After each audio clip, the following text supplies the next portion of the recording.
Hi hello ನಮಸ್ಕಾರ. ಎಲ್ಲರೂ ಹೇಗಿದ್ದೀರಿ? ಚೆನ್ನಾಗಿದ್ದೀರಾ ಅಂತ ಭಾವಿಸ್ತೇನೆ. ಬನ್ನಿ ಹಾಗಾದರೆ ಇವತ್ತು ಮಾರ್ನಿಂಗ್ ಬ್ಲಾಗ್ ಸ್ಟಾರ್ಟ್ ಮಾಡ್ತಾ ಇದ್ದೀನಿ. ಡೈಲಿ ಎಷ್ಟೇ ಕ್ಲೀನ್ ಮಾಡ್ಕೊಂಡ್ರು ಕೂಡ ಮತ್ತು ನಮ್ಮ ಮನೆಯಲ್ಲಿ ಸಾಮಾನಂತೂ ಹರಡೋದು ಬಿಡೋದೇ ಇಲ್ಲ ಮಕ್ಕಳು. ಎಷ್ಟಾದರೂ ಬಂದಸ್ರಿ, ಎಷ್ಟಾದರೂ ಮಾಡಿರಿ, ಮಾಡೋದು ಬಿಟ್ಟಿರ್ಬೇಕು ಮನೇಲಿ ಅಷ್ಟೇ.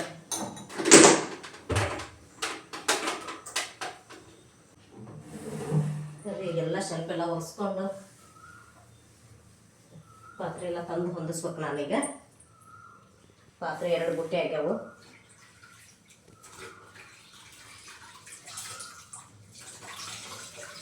ಇದು ಗ್ರಾಮ ಪಂಚಾಯತಿಯಿಂದ ಕೊಟ್ಟಿದ್ದು ಬುಟ್ಟಿದು.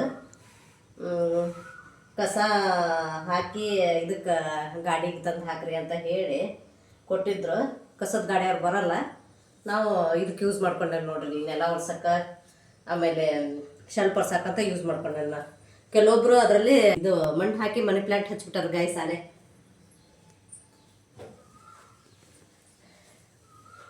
ಇಲ್ಲಿ ಬಾಕ್ಸು ತೊಳ್ಯಕ್ಕೆ ಹಾಕ್ಯಾನ ಇವತ್ತು. ಅದು 15 ದಿವಸಕ್ಕೆ ಒಂದಿನ, 15 ದಿವಸಕ್ಕೊಮ್ಮೆ ಇಲ್ಲ 20 ದಿವಸಕ್ಕೊಮ್ಮೆ ತೊಳ್ಕೊತೇನೆ ನಾನು. ಇವತ್ತು ಅದನ್ನೆಲ್ಲ ಕ್ಲೀನಾಗಿ ತುಂಬಬೇಕು. ಎಲ್ಲ ಖಾಲಿಯಾಗಿ ಹೋದ್ರಾಗ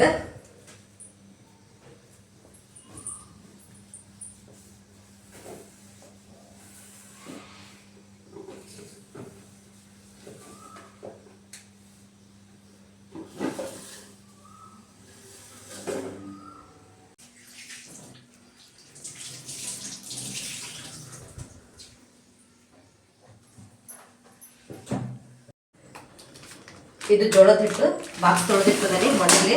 ಆಮೇಲೆ ಹಾಕ್ತೇನೆ, ಈಗ ಅಕ್ಕಿ ಹಾಕ್ತೇನೆ.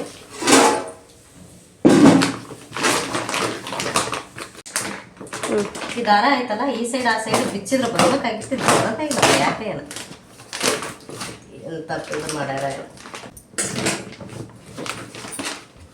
ಕಪ್ಪಲ್ಲಿ ಮುಟ್ಕೊಂಡಿದ್ದೆ ರಾತ್ರಿ, ಖಾಲಿ ಆಗಿತ್ತಲ್ಲ.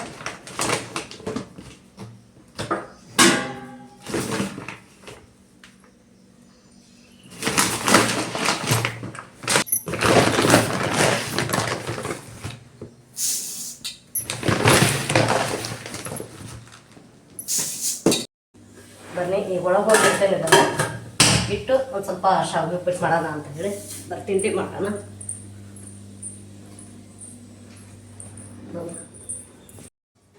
ನೋಡಿ, 2 ಬುಟ್ಟಿ ಪಾತ್ರೆ ತೊಳಿತೇನೆ ದಿನ ಬೆಳಗ್ಗೆ. ನಾನು 2 ಬುಟ್ಟಿ ಆಗಲೇಬೇಕು.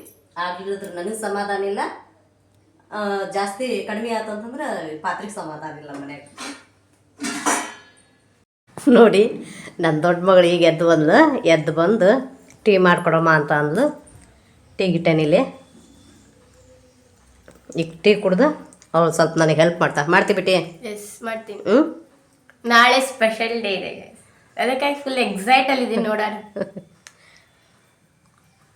ಬನ್ನಿ ನಾವು ತಿಂಡಿಗೆ ಇವತ್ತು ಶಾವಿಗೆ ಉಪ್ಪಿಟ್ಟು ಮಾಡ್ತಾ ಇದ್ದೇನೆ. ನನಗೆ ಎಲ್ಲ ಅಡುಗೆ ಒಳಗೂ ಶೇಂಗಾ ಬೀಜ ಇದ್ದರೆ ನನಗಿಷ್ಟ. ನಮ್ಮ ಮನೆಯವ್ರಿಗೆ ಸ್ವಲ್ಪ ಇಷ್ಟ ಆಗಲ್ಲ. ಇವತ್ತು ಅವರು ಇಲ್ಲಲ್ಲ, ಹಾಗಾಗಿ ನಾವು ಮಾಡ್ಕೊಂಡಿರತ್ತೀವಿ. ಅಂದ್ರೆ ಟೇಸ್ಟ್ ಚೆನ್ನಾಗಿರ್ತೈತೆ ಅಂತ ಹೇಳಿ. ನಮ್ಮ ಪಕ್ಕದಲ್ಲಿ ಅದು ತಿನ್ನಲ್ಲ. ಹಾಗಾದ್ರೆ ಅದು ಖಾಲಿ ಬಾಕ್ಸ್ ಇರುತ್ತಲ್ಲ, ಯಾವಾಗ ತಿನ್ನಲ್ಲ, ಸುಮ್ಮನೆ ಎತ್ಕೊಂಡು ತಿಂತಿರ್ತಾರ ಅವ್ರು. ಅದ ಹಸಿ ಕಾಳು ತಿಂತಾರ ಅವರು, ಬಟ್ ಇದ್ರಲ್ಲ ಅಡ್ಗೆಲ್ಲಿ ಹಾಕಿದ್ದು ಒಳಗೆ ಹಾಕಿದ್ದು ತಿನ್ನಲ್ಲ ಅವ್ರು.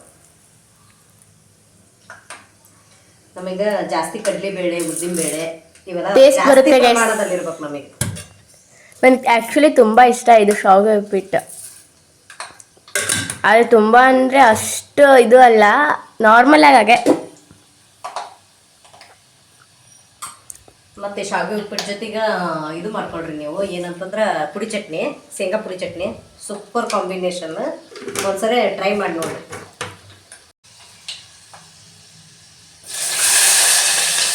ನಾನು ಶಾವಿಗೆ ಉಪ್ಪಿಟ್ಟು ಬೇರೆ ಬೇರೆ ರೀತಿ ಮಾಡ್ತೇನೆ, ಒಂದೇ ಥರ ಮಾಡಲ್ಲ. ಅಂದರೆ ಒಂದು ನೀವು ಲಿಂಬೆಹಣ್ಣು ಹಾಕಿ ಮಾಡ್ಕೋಬೋದು, ಹುಣಸೆ ಹುಳಿ ಹಾಕಾದ್ರೂ ಮಾಡ್ಕೋಬೋದು, ಟೊಮೊಟೊ ಹಾಕಾದ್ರೂ ಮಾಡ್ಕೋಬೋದು. ಆಮೇಲೆ ಬೇಕಂತಂದ್ರೆ ನಿಮಗೆ ವೈಟ್ ಆದರೂ ಮಾಡ್ಕೋಬೋದು, ಇಲ್ಲ ಅರ್ಶಿನ ಪುಡಿ ಹಾಕಿ ಯೆಲ್ಲೋ ಕಲರ್ ಆದರೂ ಮಾಡ್ಕೋಬೋದು. ನಾನು ಮಾಡಿರ್ತೀನಿ ಬೇರೆ ಬೇರೆ, ನನಗಿಷ್ಟ. ವೈಟ್ ಕಲರ್ ಮಾಡ್ತಿದ್ಯಾ? ಈಗ ವೈಟ್ ಮಾಡ್ತೇನೆ.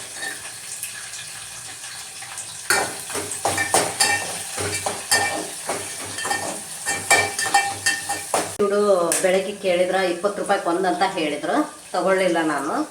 ಅದೆಲ್ಲ ಯೆಲ್ಲೋ ಕಲರ್ ಆಗ್ಬಿಟ್ಟಿತ್ತು.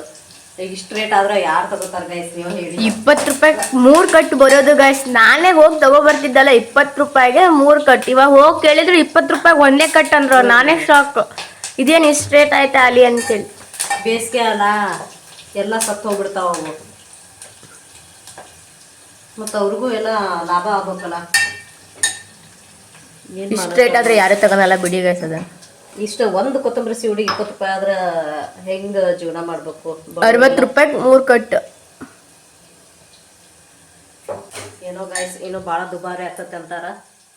ನೋಡೋಣ ಈ ರೀತಿ ಆದರೆ ಹೆಂಗೆ ಜೀವನ ಮಾಡಬೇಕು ಗೊತ್ತಿಲ್ಲ. ಇವಾಗ ಏನು ಬಿಡಿ ಗೈಸ್, ಎಲ್ಲ ಏನು ಮುಟ್ಟಿದ್ರು ಒಂದು 100 ಮೇಲೆ ಇದ್ದಾವೆ. 5 kg ತೊಗೊಂಡಿದ್ದೆ ಶಾವಿಗೆ. ಇನ್ನೊಂದು ಸ್ವಲ್ಪ ಉಳ್ದೈತಿ, ಇನ್ನೊಂದು ಸ್ವಲ್ಪ ಮೇಲ್ಗಡೆ ಐತೆ. ನೋಡೋಣ, ನಾ ಇನ್ನೊಂದು 5 kg ತೊಗೋತೇನೆ ಗೈಸ್. ನಮ್ಮ ಮನೆ ಬೇಕು, ಅದೇ ಖಾಲಿ ಆಗ್ಬಂತು. ಶಾವಿಗೆ ಉಪ್ಪಿಟ್ಟು ತಿಂತಾರೆ. ತಗೊಂಡು ತುಂಬ ದಿನನೂ ಆಗಿಲ್ಲ. ಎಷ್ಟು ದಿನ ಆಯ್ತಮ್ಮ? ಜಸ್ಟ್ 1-2 ತಿಂಗಳ. 1 ತಿಂಗಳ ಮುಂಚೆ ತೊಗೊಂಡಿದ್ದು, ಮಾರ್ಚ್ ತಿಂಗಳಲ್ಲಿ ತಗೊಂಡಿದ್ದು ನಾನು. ಮೇ 3 ತಿಂಗಳ. ಅದಕ್ಕೆ ಇನ್ನೊಂದು 5 kg ತೊಗೊಂಬಂದು ಕ್ಲೀನಾಗಿ ಒಡಿಸಿ ಇಟ್ಕೊಂಡ್ಬಿಟ್ರೆ. ಇವಾಗ ಮಳೆಗಾಲ ಅಲ್ಲ ಗೈಸ್, ಬೇಕು ಮಳೆಗಾಲಕ್ಕೆಲ್ಲ ಸ್ಕೂಲಿಂದ ಬಂದಾಗ ಮಾಡ್ಕೊಂಡು ತಿನ್ನಕ್ಕೆ ಬೇಕಲ್ಲ. ಅದಕ್ಕೆ ಇನ್ನೊಂದು 5 kg ತೊಗೊಂಬರ್ತೇನೆ. ಇವಾಗಲೇ ವಾತಾವರಣ ಎಲ್ಲ ಚೇಂಜ್ ಆಗೈತಿ, ಬಿಸಿಲಿಲ್ಲ ಅಷ್ಟೊಂದು, ಮಾಡೋದಂಗೆ ಆಗೈತಿ. ಇವಾಗ ನಿನ್ನೆ ಮೊನ್ನೆ ಭಾಳ ಮಳೆ ಆಯಿತು ಗೈಸ್.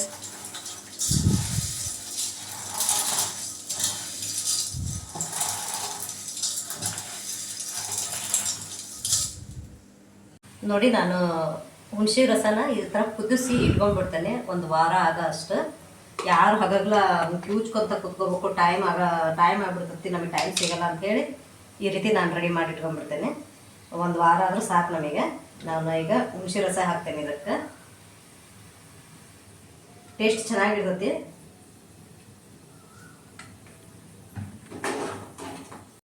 ಬನ್ನಿ, ಶಾವಿಗೆ ಉಪ್ಪಿಟ್ಟು ರೆಡಿ ಆಯ್ತು. ಈಗ ಹಾಕ್ತೇನೆ. ಈಗ ನಾವು ತಿಂದು ಮತ್ತು ಲಾಗ್ ಕಂಟಿನ್ಯೂ ಮಾಡ್ತೇನೆ. ನಮ್ಮ ಸಮಾಧಾನ.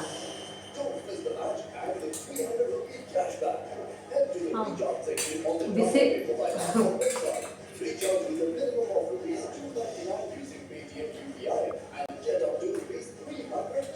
ಅಲ್ಲಿ ನೋಡಿ ಕಿಟಕಿ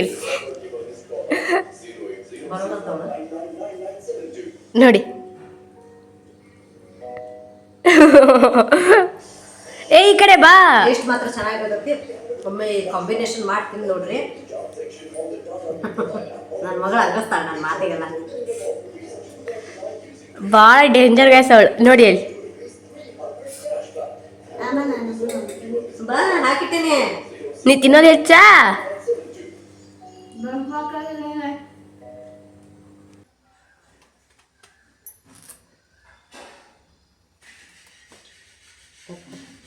ರೊಟ್ಟಿ ಜೊತೆಗೆ ಇವತ್ತು ಚಟ್ನಿ ಮಾಡ್ಕೊಳ್ಳೋಣ ಅಂತ ಹೇಳಿ ಮಾಡ್ಕೊಳತ್ತೀನಿ. ಇನ್ನು ಪಲ್ಯ ಮಾಡೋದು ಅಂತ ಹೇಳಿ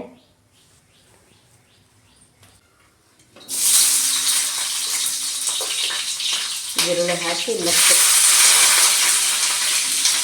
ಹಸಿಮೆಣಸಿನ್ಕಾಯಿ ಸಿಗ್ತಾವು, ದೂರ ಸ್ವಲ್ಪ ಮಾಡಬೇಕು.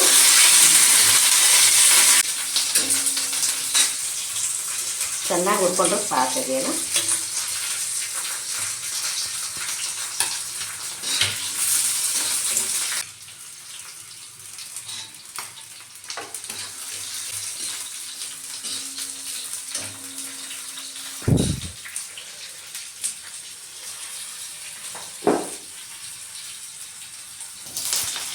ಭಾಳ ದಿವಸ ಆಗಿತ್ತು ನಾವು ಬೇಯಿಸಿದ್ದು ಚಟ್ನಿ ತಿಂದಿದ್ವಿ. ಹುರಿದಿದ್ದು ಚಟ್ನಿ ಕಡಿಮೆ ಮಾಡೋದು ಇವತ್ತು ಮಾಡ್ತೀನಿ ನಾನು ಅಂತ ಹೇಳಿ ಮಾಡತ್ತೇನೆ. ಸ್ವಲ್ಪ ಎಣ್ಣೆ ಜಾಸ್ತಿ ತೊಗೊಳ್ರಿ ಇದಕ್ಕೆ, ಯಾಕಂದ್ರೆ ಎಲ್ಲ ಕರಿಬೇಕಲ್ಲ. ಹಾಗಾಗಿ ಸ್ವಲ್ಪ ಎಣ್ಣೆ ಜಾಸ್ತಿ ತೊಗೋಬೇಕು. ಎಣ್ಣೆ ಕಡಿಮೆ ತೊಗೊಂಡ್ರೆ ಅಷ್ಟೆಲ್ಲ ಹುರಿಯೋಕ್ಕೆಲ್ಲ ಚೆನ್ನಾಗಾಗಲ್ಲ. ಜೀರಿಗೆ ಆಮೇಲೆ ಹಾಕ್ತೇನೆ, ಇಲ್ಲಾಂದ್ರೆ ಸೀರೆ ಹೋಗ್ಬಿಡ್ತೈತಿ. ನೋವೇ ಹಾಕ್ತೇನೆ ನಾನು. ಒಬ್ಬೊಬ್ರದ್ದು ಒಂದೊಂದು ಥರ ರುಚಿ. ಬೇಕಂತಂದ್ರೆ ನೀವು ಹಸಿಮೆಣ್ಸಿನ್ಕಾಯಿ ಜಾಗದಾಗ ಒಣಮೆಣ್ಸಿನ್ಕಾಯಿನೂ ಹಾಕ್ಕೊಂಡು ಮಾಡ್ಕೊಬೋದು.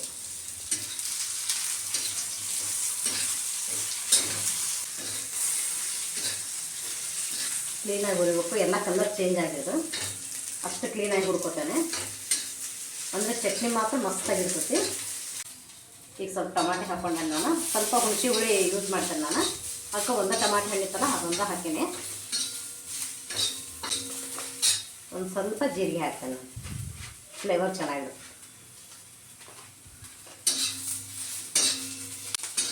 ಈ ರೀತಿ ಮಾಡಿ ಬೇಕಂತಂದ್ರೆ ನೀವು ಒಗ್ಗರಣೆ ಹಾಕ್ಕೋಬೋದು, ಇಲ್ಲ ಅಂತಂದ್ರೆ ಮೊಸರು ಜೊತೆಗೂ ತಿನ್ಬೋದು. ರೊಟ್ಟಿಗೆ ಅನ್ನಕ್ಕೆ ಚೆನ್ನಾಗಿರುತ್ತೆ ಇದು. ತಣ್ಣಗಾಗಲಿ, ಆಮೇಲೆ ಮಿಕ್ಸಿ ಮಾಡ್ತೇನೆ. ಒಂದು ಸ್ವಲ್ಪ ಹುಣಸೆ ಹುಳಿ ಹಾಕ್ಬಿಡ್ತೇನೆ ಇದಕ್ಕೆ. ಒಂದು ಸ್ವಲ್ಪ ಹಾಕ್ತೇನೆ ಅಷ್ಟೆ. ಸ್ವಲ್ಪ ಬೆಲ್ಲ ಹಾಕ್ಕೊಡ್ರಿ. ನಾನು ಬೆಲ್ಲ ಏನು ಯೂಸ್ ಮಾಡಲ್ಲ, ಸಾಕು ಅಂತೇಳಿ. ಈಗ ತಣ್ಣಗಾಗೈತಿ, ಮಿಕ್ಸಿ ಮಾಡ್ಕೊಂಡು ಬರ್ತೇನೆ ಈಗ ನಾನು.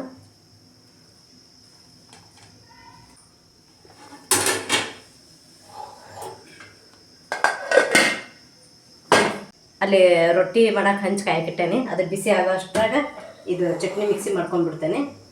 ಯಾಕಂತಂದ್ರೆ ಕರೆಂಟು ನಿಲ್ತಾನೆ ಇಲ್ಲ ಗೈಸ್. ಈಗ ಯಾಕೆ ಅದು ಕರೆಂಟ್ ಇದ್ದಂಗೆ ಮಾಡ್ಕೊಂಡ್ರೆ ಒಳ್ಳೇದು. ಉಪ್ಪೇ ಹಾಕಿಲ್ಲ, ಉಪ್ಪು ಹಾಕೋತೇನೆ. ಈ ರೀತಿ ಇರಬೇಕು, ತೀರಾ ಸಣ್ಣಕ್ಕೆ ಮಾಡ್ಕೊಳಕ್ಕೆ ಹೋಗ್ಬೇಡ್ರಿ. ಇದಕ್ಕೆ ನಾನು ಕಡಲೆಬೇಳೆ ಒಗ್ಗರಣೆ ಕೊಡ್ತೇನೆ ಬರ್ರಿ.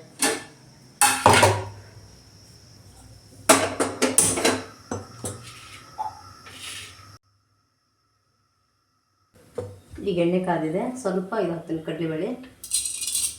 ನಿಮಗೆ ಬೇಕಂದ್ರೆ ಸ್ವಲ್ಪ ಜಾಸ್ತಿ ಹಾಕ್ಕೊಳ್ರಿ. ಒಂದು ಸ್ವಲ್ಪ ಉದ್ದಿನಬೇಳೆ, ಹಂಗೆ ಘಮ ಪರಿಮಳ ಚೆನ್ನಾಗಿರ್ತೈತೆ ಅಂತೇಳಿ ಅಷ್ಟೇ. ಟೇಸ್ಟು ಚೆನ್ನಾಗಿರುತ್ತೆ ಒಗ್ಗರಣೆ ಕೊಟ್ರೆ. ಸ್ವಲ್ಪ ಸಾಸಿವೆ ಆಫ್ ಮಾಡ್ತೀನಿ ಇದನ್ನು.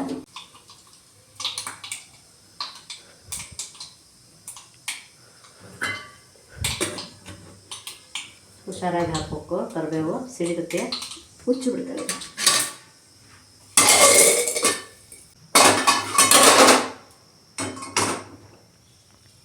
ಈಗ ಒಗ್ಗರಣೆ ಹಾಕ್ತೇನೆ.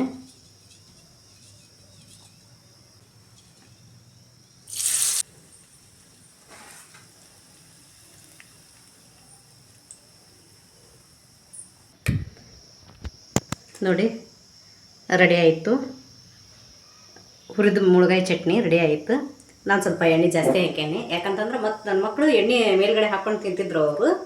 ಅಂದ್ರೆ ಬಿಸಿ ಮಾಡಿದ ಎಣ್ಣೆ, ಹಸಿ ಎಣ್ಣೆ ತಿನ್ನಲ್ಲ. ಹಾಗಾಗಿ ನಾನು ಸ್ವಲ್ಪ ಜಾಸ್ತಿ ಹಾಕೇನೆ, ರೊಟ್ಟಿಗೆ ಹಚ್ಕೊಂಡು ತಿನ್ನಕ ಅಂತ ಹೇಳಿ. ನಿಮಗೆ ಬೇಕಂತಂದ್ರೆ ಮೊಸರು ಹಾಕ್ಕೊಳ್ರಿ, ನಿಮಗೆ ಬೇಡ ಅಂತಂದ್ರೆ. ನಾವು ಸ್ವಲ್ಪ ಎಣ್ಣೆ ಸ್ವಲ್ಪ ಜಾಸ್ತಿ ಯೂಸ್ ಮಾಡ್ತೇವೆ, ಇಲ್ಲ ಅನ್ನಂಗಿಲ್ಲ. ಅಂದರೆ ಎನಿ ಟೈಮ್ ಮಾಡಲ್ಲ, ಈ ಚಟ್ನಿ ಮಾಡಿದಾಗ ಇಲ್ಲ ಬೇರೆ ಒಂದು ಏನಾದರೂ ಐಟಮ್ ಮಾಡಿದಾಗ ಸ್ವಲ್ಪ ಎಣ್ಣೆ ಸ್ವಲ್ಪ ಜಾಸ್ತಿ ಹಾಕಿರ್ತೇನೆ ನಾನು. ನೋಡಿ ಮಾಡ್ಕೊಳ್ರಿ.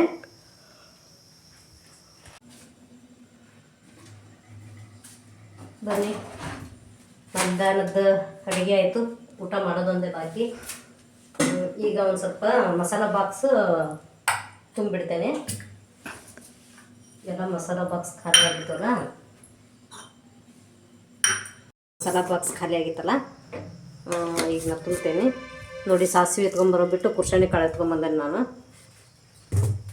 ಈಗ ಸ್ವಲ್ಪ ಜೀರಿಗೆ ತುಂಬಿಡ್ತೇನೆ. ಇದಕ್ಕೆ ತುಂಬಿಟ್ಬಿಟ್ರೆ ಮತ್ತೊಂದು 15 ದಿವಸದ ನಂತರ ಕ್ಲೀನ್ ಮಾಡ್ಕೋಬೋದು ಅಂತ ಹೇಳಿ ತುಂಬಿಟ್ಟಿದ್ದೆ ಗೈಸ್. ನಾನು ನಮ್ಮ ಮನೆಯವರು ತೆಗಿಯೋಕೆ ಹೋಗಿ ಎಲ್ಲ ಒಂದ್ರಾಗ ಒಂದು ಮಿಕ್ಸ್ ಆಗಿಬಿಟ್ಟಿದ್ದು. ನೋಡಿ ಯಾವ ರೀತಿ ಮಿಕ್ಸ್ ಆಗಿದೆ ಅಂತಂದ್ರೆ, ಅಜ್ಜೊಂದು ಸಾಸಿವೆ ಹೋಗಿತ್ತು, ಸಾಸಿವೆ ಒಳಗೆ ಉದ್ದಿನಬೇಳೆ ಹೋಗಿತ್ತು, ಎಲ್ಲ ಮಿಕ್ಸ್ ಮಾಡಿಬಿಟ್ಟಿದ್ರು. ಯಾಕೆ ಬರ್ತಾರೆ ಏನಪ್ಪ ಅಡುಗೆ ಮನೆಯಾಗ, ನಾವೆಲ್ಲ ತಕ್ಕೊಡ್ತೇವೆ ಮಾಡ್ತೇವೆ ಅಂತಂದ್ರೆ ಕೇಳೋಲ್ಲ.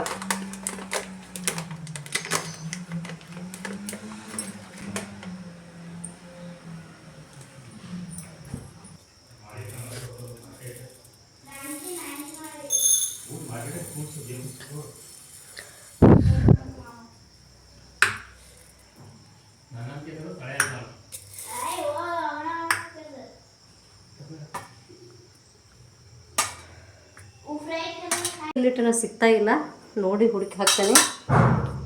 ಇವೆರಡಕ್ಕೂ ಒಂದು ನಿನ್ನೆ ನನ್ನ ಮಗಳು ಎಗ್ ಬುರ್ಜಿ ಮಾಡ್ತಿದ್ದಲ್ಲ ಎಗ್ ಬುರ್ಜಿ ಮಾಡಬೇಕಾದ್ರ ಏನು ಮಾಡ್ಯಾಳ ಅಂತಂದ್ರೆ ಚಿಕ್ಕೋಳು ಗೈಸ್, ಚಿಕ್ಕವ್ ಮಾಡ್ಯಾಳ ದೊಡ್ಡವ್ ಮಾಡ್ಯಾಳ ಗೊತ್ತಿಲ್ಲ, ಒಬ್ರ ಮೇಲೆ ಒಬ್ರು ಹೇಳ್ತಾರ ಅವರು. ಅವಳು ಕ್ಯಾಪ್ ಕ್ಲೋಸ್ ಮಾಡಿದ್ದಿಲ್ಲ, ಕ್ಯಾಪು ಕ್ಲೋಸ್ ಆಗಿ ಇದು ಮಾಡಿದ್ದಿಲ್ಲ, ಟೈಟಾಗಿ ಇದು ಮುಚ್ಚಿದ್ದೇ ಇಲ್ಲ. ಎಲ್ಲ ಅರ್ಶಿನ ಪುಡಿ ಅರ್ಧ ಚೆಲ್ಲೋಯ್ತು, ಭಾಳ ಬೇಜಾರಾಯ್ತು. ಹಾಗೆ ಕೆಟ್ಟು ಬಿಡ್ತದೆ, ಸುಮ್ಮನೆ ಇದಕ್ಕೆ ಹಾಕೋದು ಅವಶ್ಯಕತೆ ಇಲ್ಲ. ಇವಳು ನಿನ್ನೆ ಎಗ್ ಬುರ್ಜಿ ಮಾಡಿದಾದ್ಮೇಲೆ ನಾವೇ ಮಾಡಿದ್ವಲ್ಲ, ಅದು ಖಾರ ಪುಡಿ ಮತ್ತೆ ಅರ್ಶಿನ ಪುಡಿದ ಕ್ಯಾಪೇ ಕರೆಕ್ಟಾಗಿ ಮುಚ್ಚಿಲ್ಲ, ಸುಮ್ಮನೆ ಕೂತ್ಕೊಂಡಿದ್ಲು ನೋಡಿ. ಓಕೆ ಗೈಸ್, ಬನ್ನಿ ಈ ಬ್ಲಾಗ್ ಇಲ್ಲಿ ಮಸಾಲ ಬಾಕ್ಸ್ ಎಲ್ಲ ರೆಡಿ ಮಾಡಿಟ್ಟೆ, ಮುಚ್ಚಿಟ್ಬಿಟ್ರೆ ಮುಗೀತು. ನಮ್ಮ ಮನೆಯವ್ರಿಗೆ ದಯವಿಟ್ಟು ಮುಟ್ಟಬೇಡ್ರಿ ಅಂತ ಹೇಳೇನಿ. ಮಿಕ್ಸ್ ಆದ್ರೆ ಎಲ್ಲ ಒಂದಕ್ಕೊಂದು ತೆಗಿಯೋಕೆ ಬರೋದೇ ಇಲ್ಲ, ಆರಿಸ್ಕೊತ ಕೂರೋಕೆ ಟೈಮ್ ಇಲ್ಲ ನಮಗೆ. ಹಾಗಾಗಿ ಅವ್ರಿಗೆ ಹೇಳೇನಿ, ಇನ್ನೊಂದ್ಸರಿ ಮುಟ್ಟಲ್ಲ ಅಂತ ಹೇಳ್ಯಾರ. ಆಯ್ತು ಬಿಡಿ, ಹೇಳಿದ್ಮೇಲೆ ಮತ್ತೆ ಮುಂದೆ ಮಾತಾಡ್ಸೋದೇನೋ ಅವಶ್ಯಕತೆ ಇಲ್ಲ. ಓಕೆ, ಈ ಬ್ಲಾಗ್ ಇಲ್ಲಿಗೆ ಎಂಡ್ ಮಾಡ್ತೇನೆ. ನೆಕ್ಸ್ಟ್ ವಿಡಿಯೋದಲ್ಲಿ ಮತ್ತೆ ಸಿಗ್ತೇನೆ. ಎಲ್ಲರಿಗೂ take care, bye bye, thank you for watching.